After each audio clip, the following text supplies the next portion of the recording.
E nós estamos de volta aqui com o Betinho Duarte, falando um pouco da sua vida, muito pouco, não é? Mas você não gosta de falar muito, mas você foi vereador por 3 vezes pelo PT em Belo Horizonte. Por que você não gosta muito dessa experiência como vereador? Na verdade, a experiência como vereador, se a gente pegar a minha trajetória de vida, foi uma trajetória, né? Porque hoje eles fazem do parlamento uma profissão. Parlamentar, para mim, não é profissão. Foi aquela trajetória. Passou, eu continuo militando do mesmo jeito em outras frentes. Mas para muitas pessoas é um emprego, né? Emprego, profissão, não sai dali, etc e tal.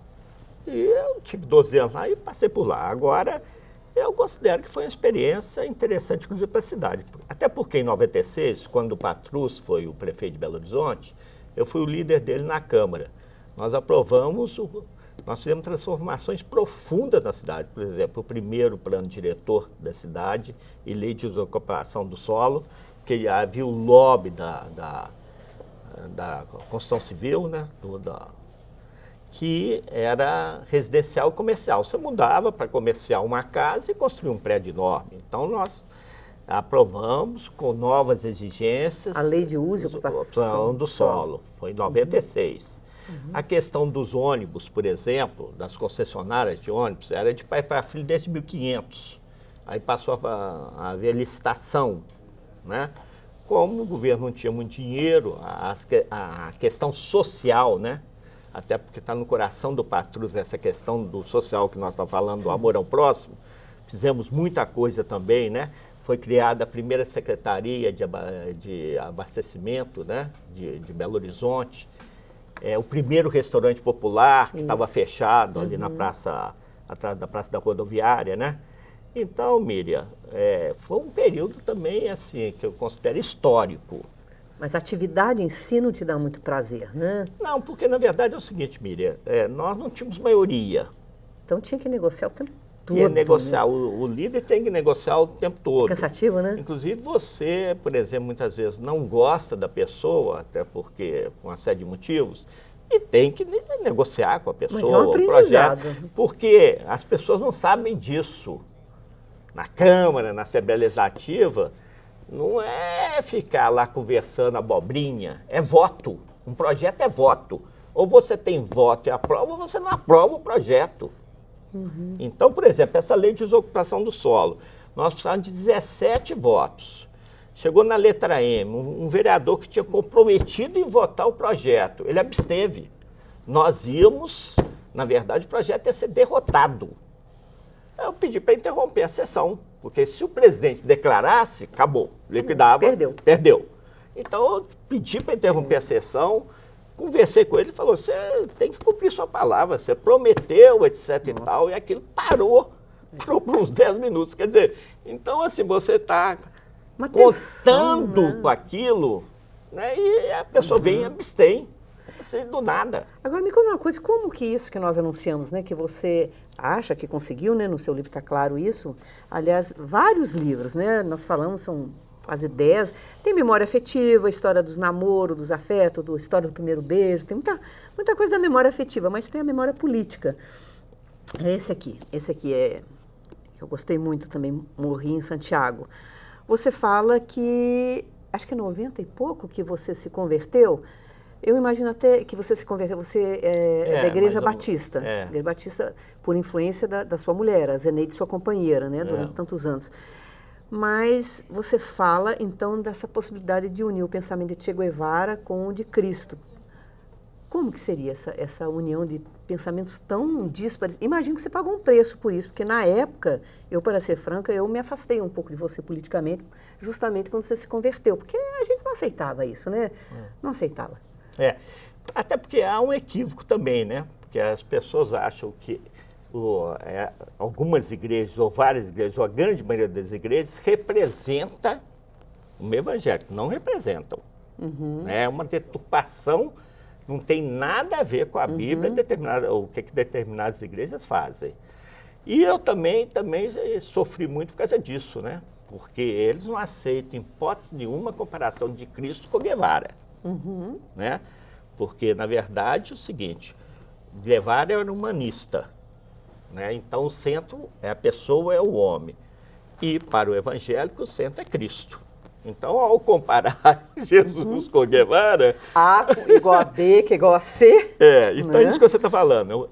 Eu perdi muitos votos, perdi muitos amigos, perdi na própria igreja, porque eles não aceitavam. Eles falavam que eu era comunista mesmo, etc e tal, me atacavam. Mas, enfim, essa questão, para mim, está resolvida. Eu não tenho problema nenhum. Agora, tem que ser autêntico. Se você segue uma religião, se você tem que ser autêntico. Então, por exemplo, eu estou afastado. Eu não estou frequentando igreja nem nada. Porque eu acho que hoje, assim, virou uma barafunda. Hoje, a grande maioria dos pastores não representam o Evangelho. Não sabe o que está na Bíblia. Então, como a maior parte dos cristãos também não sabem, né? Quer dizer, a religião não é uma coisa tão... Você tem uma religião que é infantil e tem outra que é mais refletida, teórica. Senão não haveria curso de teologia. Eu acho que, inclusive, os católicos não leem a Bíblia. A grande maioria não lê a Bíblia, não conhece a Bíblia. Não conhece, nem literariamente, nem filosoficamente. E faz uma interpretação completamente... Por exemplo, recentemente eu fui agredido. Eu e minha esposa, nós fomos agredidos na rua. E as pessoas falam em Jesus, em Deus, etc. Então, como é que agride o próximo sem mais nem menos? Então, na verdade, Miriam, hoje está muito deturpado essa questão da religião no mundo inteiro. No Brasil também está muito deturpado. É uma influência nefasta, inclusive, porque a igreja no Brasil, a igreja evangélica, veio dos missionários americanos, que eram completamente tradicionais. Inclusive, outro dia eu fiquei sabendo que um pastor lá era membro da Cruz Clã, né? Então, como é que pode uma coisa dessa, né? Então, eu, assim, fiquei muito decepcionado, continuo decepcionado, e também, assim, agora tem alguns pastores que eu admiro profundamente. Isso em todo lugar, em toda profissão, agora, em tudo, né? Agora, os seus livros, Betinho, você tem quase 10 livros. E você tem planos, né, de escrever outros. Este aqui, Estamos Vivos, A Volta Será Pior, que é o DNA do terrorismo em Minas Gerais, que é realmente um panorama da ação da direita, né, na ditadura. Você vai fazer uma outra edição com acréscimo de novos capítulos, é muito interessante, muitos depoimentos. Mas uma ideia que você me falou que eu achei muito interessante é o livro de cartas do Ângelo Pezzutti, né? Que você falou que ele escrevia bem, né? Até porque essa questão de escritor, algumas pessoas me perguntam assim, muitas perguntam se eu sou advogado, se eu sou jornalista.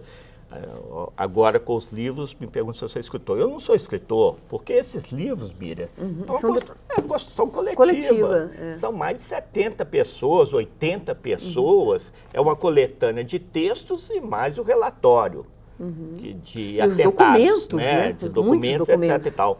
Então, envolve 80, 100 pessoas. Não é eu tranco lá no quarto e faço e escrevo meus livros, né? Mas como que será o do Ângelo Pezzutti? Não, isso eu estou levantando uma ideia, é o seguinte. A Ângela Pezzutti, que tanto a irmã dela, Carmela, como o Ângelo Pezzutti, como o Murilo Pezzutti, eles foram presos, barbaramente torturados e banidos do Brasil. Tanto é que o Ângelo Pezzutti morreu no exterior. O Murilo morreu aqui no Brasil e a Carmela também já morreu. Então só tem a Ângela. Então eu fui visitar a Ângela e vi lá várias cartas muito bem que ele escritas, escrevia, né? O Ângelo era uma pessoa mais amorosa. Então chamava de tia. Eu inclusive encontrei uma carta dele lá quando ele ia fazer 7 anos de idade, em 1953. Então ele escreveu uma carta muito interessante até, em poucas linhas, falava que o tio era rico, se ele podia dar uma bola número 5 para ele, que ele já tinha um jogo de camisa. Então isso é uma história. Então o Ângelo escrevia muito no exterior. O Murilo também escrevia, mas o Murilo já falava mais sobre política. E a Carmela falava de um modo geral sobre tudo. Então são cartas históricas. Eu acho que o pensamento, o sentimento de um exilado, né? De um banido, no caso do Ângelo, inclusive, não voltou para o Brasil, né? Depois do Murilo. Então, nós temos um compromisso histórico de resgatar essa memória, essa verdade. Porque hoje tem pessoas que estão saindo na rua pedindo a volta da ditadura militar. E a gente muitas vezes fala, inclusive, em direitos humanos, etc. e tal, mas a ditadura militar destruiu esse país. Foi um período corrupto, foi um período assim, de infração, de desemprego, de juros altíssimos, etc. Tal. Muitas vezes a gente só fala assim, a pessoa foi torturada, etc. Tal, foi assassinada, como eu já falei no passado, né? Que eu tive vários colegas assassinados, estão desaparecidos, mas também isso. Então, esse resgate da memória da verdade é de fundamental importância. Esse livro aqui, por exemplo, o primeiro dossiê eu fiz em 1978. Então, ficou lá. Aí eu resolvi resgatar essa história. Então, eu peguei de 61, agora eu estou indo para 98. São 114 entre ameaças e atentados. Até não convém falar muito sobre o livro, não, porque a distribuição foi gratuita, até porque esse compromisso nós não devemos e nem podemos vender. É um compromisso. É um compromisso, é. Então, esses livros não são, nenhum deles foi vendido. Todos esses que estão aqui, quase que os 10 que você está falando, é distribuição gratuita. Não se vende. Eu não vou vender. Então, essas histórias têm que ser contadas, porque senão elas se perdem. Por exemplo, eu estava querendo escrever um livro sobre as mães, de um modo geral, que tiveram seus filhos que lutaram contra a ditadura. Essa história já se perdeu, porque a grande maioria já se faleceu. Como é que você vai escrever? Então, eu ouvi dizer. E ouvir dizer é outra questão. Bom, eu queria agradecer muito, quem diria que tantos anos depois a gente ia se encontrar nessa circunstância, né? Eu te entrevistando. E queria agradecer a atenção também de todos que nos seguiram até agora. E até a próxima, até o nosso próximo encontro.